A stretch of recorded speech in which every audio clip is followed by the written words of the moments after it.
So this is Baruch here. I'm back at the Tikkun Elevator Kollel, and here we are with Yaakov Kronenberg and continuing on to the concept of how to square the circle beginning at different signs. Now, exactly how an astrologer does this, I don't know yet. I'm trying to figure it out.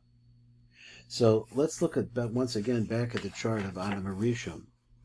The way we've been counting is always going to be counterclockwise. So we went to the first house, we went to the 10th house.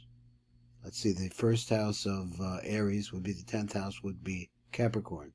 So then you would go another 10 houses going back around over this way, and that's how we were counting going back around. So let's count really 1, 2, 3, 4, 5, 6, 7, 8, 9, 10. That brings you to the house of Libra, in that house of, which is the mate, the opposite of Aries is Libra. This is Adam. This is Eve over here. Then you count another 10 houses going that way. 1, 2, 3, 4, 5, 6, 7, 8, 9, 10. And it gets you the house of the home, which is Cancer. So if you be able to put all these together, if you can make a parnasa, make a living, then you can deserve to have a wife, and the house will bring him to his home. Things like that.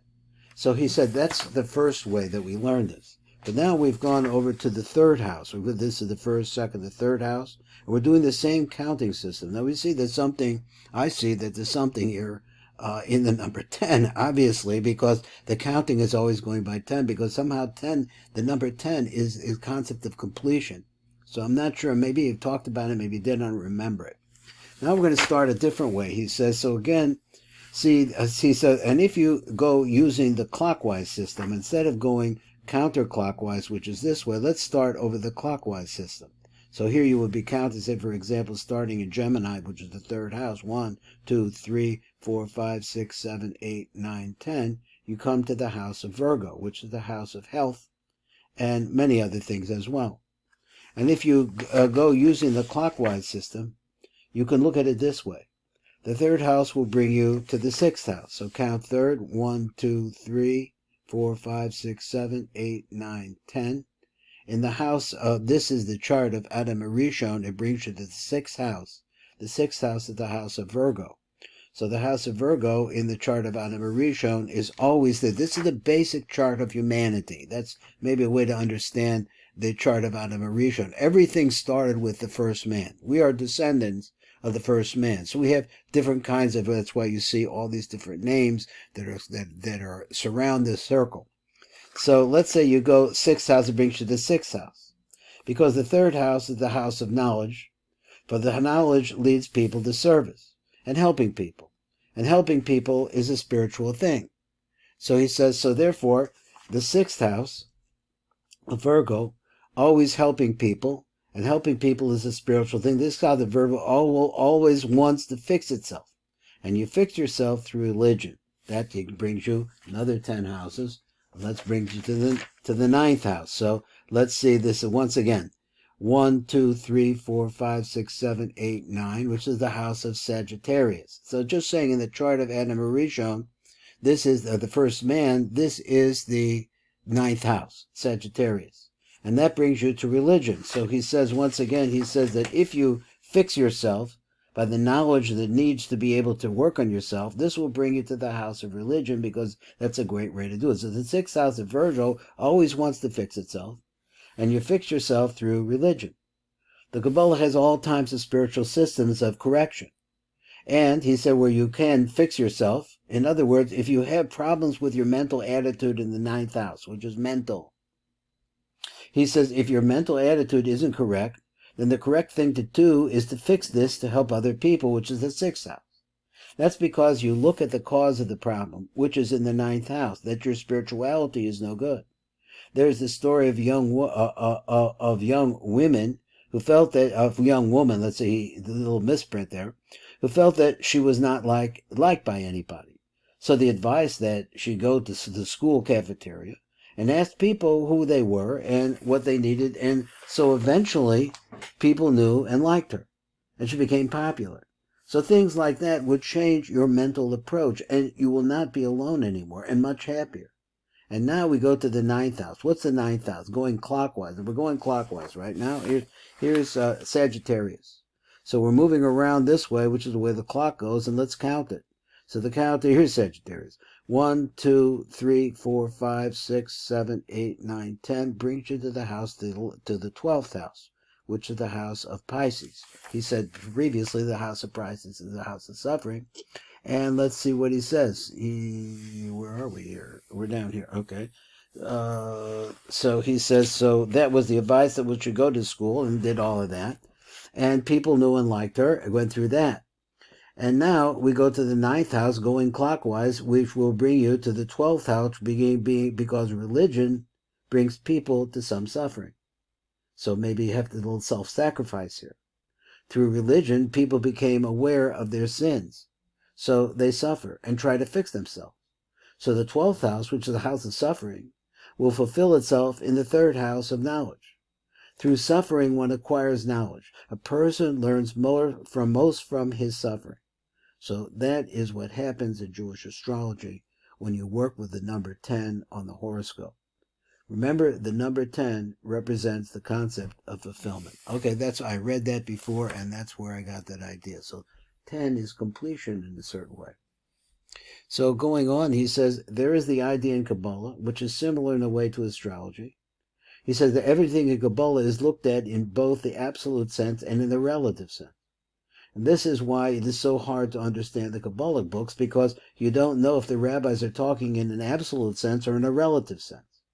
And if they are talking in a relative sense, the question is in which way are they being relative? For example, when they talk about the sphere of Keter, Keter is a crown. It's the concept, the very beginning of the flow of light comes through Keter, which is the first sephira of the 10 spheres. You sometimes say it is the first sephira, but in other times you might say it's the 10th sphere, because it's a sephira that belongs to the dimension of light which is previous to it. So that would be, it's the lowest part. So sometimes it's the first, sometimes it's the 10th. It's the 10th if it belongs to the sphere up above it, of the system up above it, sphera. It depends if you go from the bottom up or from the top down. Keter is everything that is below it in itself and gives the two things below it. But it also receives from above itself, so it is Keter when it gives to the lower spheres, and it is Malchus, which is the lowest part, when it receives from the higher world, because it is now acting as a receiver. So each aspect changes according to the way you relate things one to another. In astrology, you have a similar idea. Any house really has 12 meanings. Like when we say that the first house is the first house, we mean it is the first house in the terms of the horoscope of Adam and Eve. Now, we were looking previously at the house of Adam and Eve begins in 00 Aries, and it goes to Libra at 00 Libra. But everything doesn't stay with Adam and Eve, because now we're looking at a chart where it began not with Aries, but in Libra. So he says, and we mean so like when we say that the first house is the first house, we mean is the first house in the terms of the horoscope of Adam and Eve. But if you're interested about your money, and you want to know what's going on in your livelihood, how much money you will have or how you are going to make money, you look at the second house. The second house is the house of money. So then you want to start your count of 10 from there. So you make the second house your first house, and then your first house will become the 12th house, because it is 12 houses away from the house of money. That house is the secret enemy of the money, and it can make you lose all your money. If something happens to you, the first house, all your money is going to go. So I'm just showing you the idea. If you talk about the third house, then the first house will be the 11th house from the third house. So let me just show you how this counts again, using the chart of Adam Arishon. So he says this is the second house, and we're going to count 10. We're going to see how that works from the second house. You can go to the third house, or you can count 10 from there. And that you'll see the relationships are always coming around. So he said, like if you're going to the first house, the 12th house is going to be right behind it. The 11th house is going to be right behind that. So that's how the chart flows. So let me see if I got to our place. So it keep going back and forth ain't that easy for me. So if you talk about the third house, then the first house will be the 11th house from the third house. When you talk about the fourth house, then the first house is going to be the 10th house. And you will talk about the fifth house. The first house will be the 9th house from the fifth house.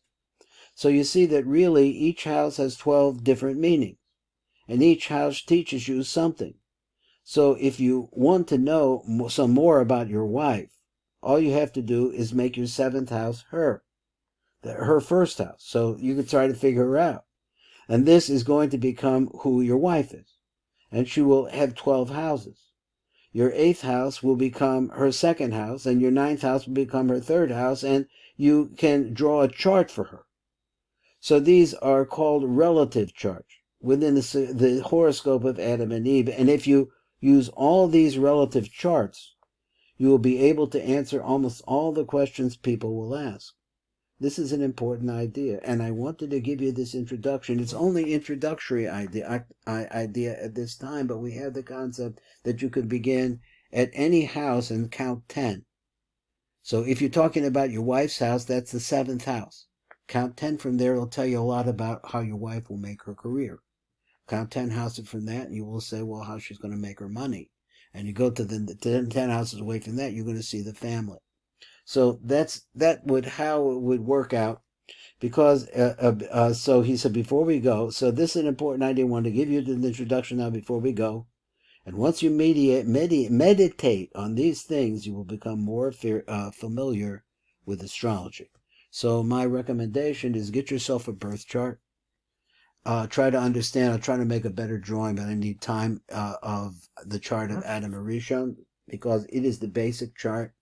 So therefore, we understand the eighth chart in the chart of Adam Arishon. Adam Arishon is Scorpio. The seventh house is going to be Libra. And you could go all the way around that, but in your particular chart, it's going to be skewed differently. But you'll understand that the basis of it is whatever those relationships were in the house of the first man.